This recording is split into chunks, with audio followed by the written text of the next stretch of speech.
നിങ്ങളുടെ ഇഷ്ട പരമ്പരകൾ എക്സ്ക്ലൂസീവായി സൺ നെക്സ്റ്റ് ആപ്പിലൂടെ തികച്ചും ഫ്രീ ആയി ഇപ്പോഴേ ആപ്പ് ഡൗൺലോഡ് ചെയ്യൂ.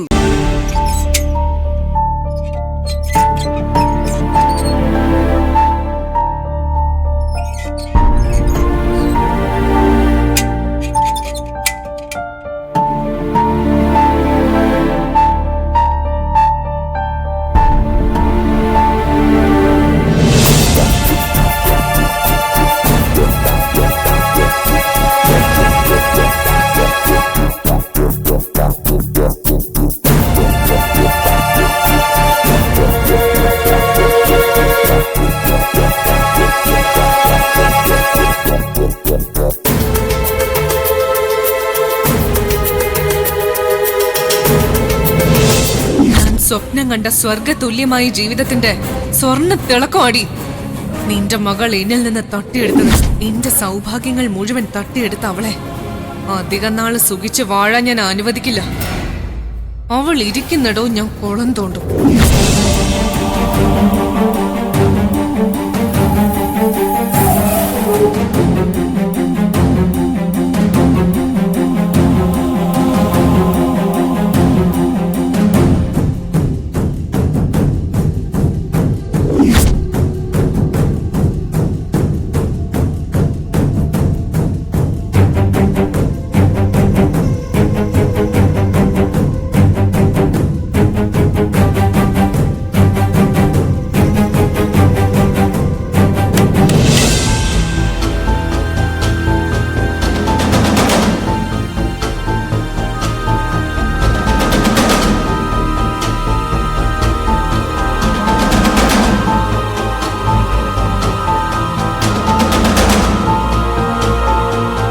വലിയ വിഷമത്തിലാണെന്ന് തോന്നുന്നു. എന്താ സംഭവിച്ചത്? ഒന്നുമില്ല മാഡം. അത് വെറുതെ.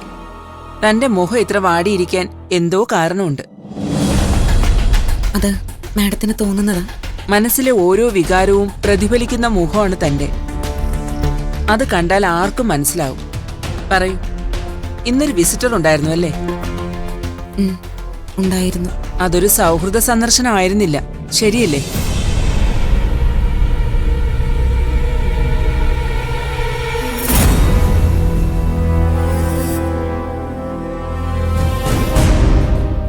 ശരിയാണ്. ജീവിതത്തിലെ ഏറ്റവും വലിയ ശത്രു.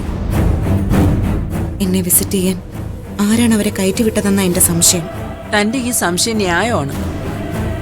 എന്തെങ്കിലും കാര്യം അതിലുണ്ടാവും. എന്റെയും കുടുംബത്തിന്റെയും ജീവിതം നരകമാക്കാൻ വേണ്ടി ഒഴിഞ്ഞു വെച്ചൊരു ജന്മമാണ് അവളുടേത്. ആ പെണ്ണിനെ കണ്ടപ്പോഴേ എനിക്കൊരു പന്തികേട് തോന്നിയതാ. ഒന്ന് കൊടുത്തു വിടണമെന്ന് തോന്നിയതാ. എന്റെ മകൾ ശരണ്യയുടെ ഭർത്താവ് ഒരിക്കൽ അവളുടേതായിരുന്നു എന്നാ അവളുടെ അവകാശവാദം. മകളുടെ വിവാഹത്തോടെ അവൾ ഞങ്ങൾക്കെതിരെ തിരിഞ്ഞതും. ഓ, ഭയങ്കര ജന്മം തന്നെയാണല്ലോ അവള്. ഒരു ഗൂഢസംഘം തന്നെ അവൾക്ക് വേണ്ടി പ്രവർത്തിക്കുന്നുണ്ട്. ഒരു കൊലപാതക കുറ്റം ചുമത്തപ്പെട്ടാണല്ലോ ഞാനിവിടെ കഴിയുന്നത്. ഞാൻ കൊന്നു എന്ന് പറയപ്പെടുന്ന ആൾ അവനും അവളുടെ സംഘത്തിൽപ്പെട്ടവൻ തന്നെയാണ്. കേട്ടിട്ട് എന്റെ കൈകൾ തരിക്കുന്നു. ഇത്രയും കേട്ട സ്ഥിതിക്ക് എനിക്ക് പറയാതിരിക്കാൻ കഴിയുന്നില്ല. താൻ എപ്പോഴും ഒന്ന് സൂക്ഷിക്കുന്ന നല്ലതാ. എന്താ മാഡം, ഞാൻ എന്താ സൂക്ഷിക്കേണ്ടത്? ഇത് ജയിലല്ലേ? ഇതിനകത്ത് ജീവിക്കുന്നവരൊക്കെ ഏതെങ്കിലും തരത്തിലുള്ള കുറ്റങ്ങൾ ചെയ്ത് ഇവിടെ എത്തിയവരാണ്. ഭൂരിപക്ഷം പേരും സാഹചര്യങ്ങളുടെ സമ്മർദ്ദത്തിൽപ്പെട്ട് കുറ്റം ചെയ്തു പോകുന്നതാണ്. യഥാർത്ഥത്തിൽ അവർ എല്ലാരും ക്രിമിനൽസ് അല്ല. പക്ഷെ ഇവിടെ ജീവിക്കുന്നവരിൽ ക്രിമിനൽസും ഉണ്ട്. അവരുടെ തേർവാഴ്ചയാണ് ജയിലിൽ നടക്കുന്നത്. ഞങ്ങൾക്ക് പോലും അവരെ പേടിയാ. ആരെങ്കിലും ഒതുക്കണമെന്ന് തോന്നിയ മേലുദ്യോഗസ്ഥർ പോലും അവരെയാണ് ആ കാര്യം ഏൽപ്പിക്കുന്നത്. ഞാനിവിടെ കഴിയുന്നേ ഉള്ളൂ. ആരെയും പരിചയപ്പെടാൻ പോലും ഞാൻ പോയിട്ടില്ല. ഇവിടത്തെ സാഹചര്യങ്ങളുമായിട്ട് ഇണങ്ങാൻ ഒരിക്കലും തന്നെ പോലെയുള്ളവർക്ക് കഴിയില്ല. അതാണ് പ്രശ്നം. ഇന്നിവിടെ വിസിറ്ററായിട്ട് വന്ന ആ പെണ്ണുണ്ടല്ലോ, സൂപ്രണ്ടിനോടും സീനിയർ വാർഡനോടും അവൾ കാര്യമായി എന്തോ ചർച്ച ചെയ്യുന്നുണ്ടായിരുന്നു. എന്തായിരുന്നു അത്? അവര് തമ്മിൽ നടന്ന ചർച്ചയൊന്നും ഞാൻ കേട്ടില്ല. പക്ഷേ അവരുടെ ബോഡി ലാംഗ്വേജിൽ നിന്നും എനിക്ക് ചിലത് ഊഹിക്കാൻ കഴിഞ്ഞു. എന്തോ ഡീൽ അവർ തമ്മിൽ നടത്തുകയായിരുന്നു. ഇങ്ങനെ പതറരുത്. ഒരിക്കലും ധൈര്യം കൈവിടരുത്. വീണ് കിടക്കുന്നവരെ ചവിട്ടാൻ ചിലർക്ക് ആവേശം കൂടും. ഇല്ല, എന്നെ സംരക്ഷിക്കാൻ എനിക്കറിയാം മാഡം. എപ്പോഴും ഒരു ജാഗ്രത വേണം, അത്രയേ ഉള്ളൂ. എന്തെങ്കിലും സംഭവിച്ചു കഴിഞ്ഞിട്ട് ശരി.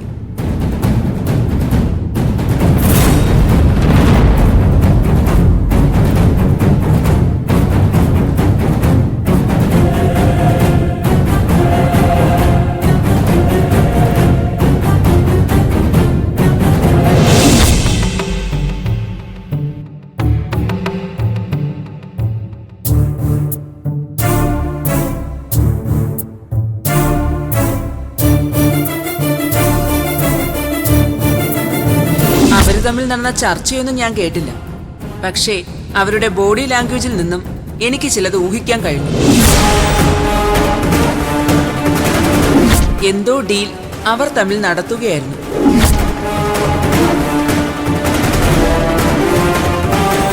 പതറരുത്.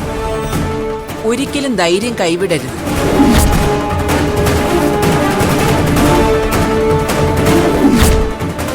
എന്നെ ഇവിടെ വച്ചില്ലാതാക്കാൻ ആരൊക്കെയോ വരുന്നുണ്ട്. എന്റെ രക്ഷയ്ക്ക് ഞാൻ മാത്രമേ ഉള്ളൂ. എന്തൊക്കെ വന്നാലും തളരാൻ പാടില്ല.